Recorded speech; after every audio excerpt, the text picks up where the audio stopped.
कलीसिया जय मसीह की।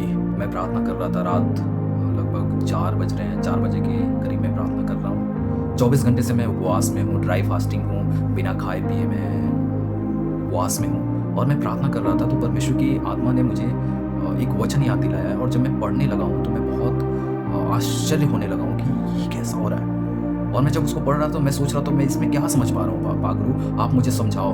पवित्र आत्मा ने मुझे समझाया है और मैं उसको उस बात को आपके बीच में रखना मांगता हूँ। और मेरे प्रियो बहुत ज़रूरी है कि प्रेरितों के काम 2 अध्याय उसके 11 पद में कुछ ऐसे लिखा हुआ है कि परंतु अपनी अपनी भाषा में उनसे परमेश्वर के बड़े बड़े कामों की चर्चा सुनते हैं। पता है वहाँ पे पिन्तेकुस्त के दिन में लोग आराधना करने को यरूशलेम के मंदिर में इकट्ठा हुए थे और वहीं प्रभु यीशु मसीह के जो फॉलोवर थे, जो प्रभु यीशु मसीह के चेले थे, जो प्रभु पे विश्वास कर रहे थे, वो भी एक कोठरी में इकट्ठे होकर प्रार्थना कर रहे थे। और पिन्तेकुस्त के दिन, ठीक पिन्तेकुस्त के दिन पवित्र आत्मा उतरा। यीशु मसीह के जाने के बाद पवित्र आत्मा उतरा और पवित्र आत्मा उतरने के बाद वो अन्य अन्य भाषा बोलने लगे। और पिन्तेकुस्त के दिन पता है यरूशलेम की मंदिर में जो आराधना करने फरक फरक देशों से लोग आए थे वो वहाँ इकट्ठे हुए थे। और जब वो प्रभु यीशु मसीह के चेले प्रार्थना कर रहे आत्मा से भर गए और अन्य अन्य भाषा में प्रार्थना करने लगे, उन सबको जो अन्य अन्य देशों से आए थे उन सबको अपनी अपनी भाषा में उन्हें सुनाई दे रहा था, ये तो मेरी भाषा में प्रार्थना कर रहा है, ये तो मेरी भाषा में बात कर रहा है, ये तो मेरी भाषा में बात कर रहा है। और पता है उनको कुछ सुनाई दिया।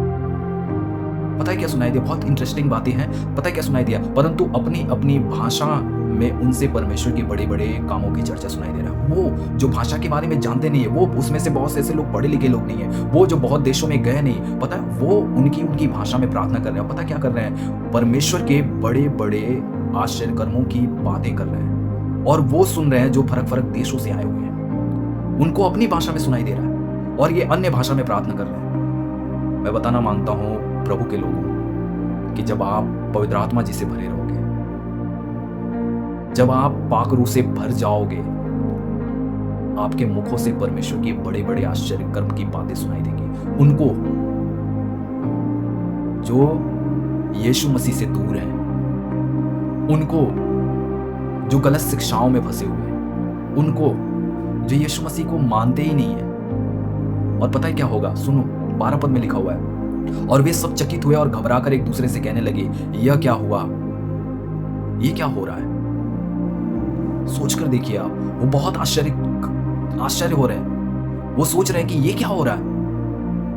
ये तो मेरी भाषा में प्रार्थनाएं कर रहे हैं और बड़े बड़े आश्चर्य कर्मों की प्रार्थना कर रहे हैं। जब आप पाक रूह से भरे रहोगे मेरे प्रियो, आपके मुखों से परमेश्वर बड़े बड़े आश्चर्य कर्म सुनाएगा। आप निराश नहीं होंगे।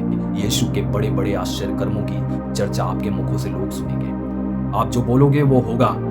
आप 2 अध्याय के बाद आप पढ़ना शुरू करो, देखो कैसे लंगड़ा चंगा हुआ, कैसे अंधे दृष्टि पा रहे हैं, इतने बड़े बड़े मिरेकल्स हो रहे हैं। आप देखो कैसे वो हो रहे हैं। मेरे प्रियो आप पाक रूह से भरो, आपके मुखों से ना निराशा की बात नहीं निकलेगी, आशा की बात, और वो भी बड़े बड़े, और वो भी यीशु मसीह के बड़ी बड़ी बातें निकलेंगी जो लोग आज सुनकर आश्चर्यचकित होंगे, आश्चर्य करेंगे। ये तो नॉर्मल पर्सन है, ये तो नॉर्मल व्यक्ति है, इसके मुख से इतनी बड़ी बड़ी बातें क्यों निकल रही है? पाक रूह से भरे आप, पवित्र आत्मा जी आपके जीवन में काम करेंगे।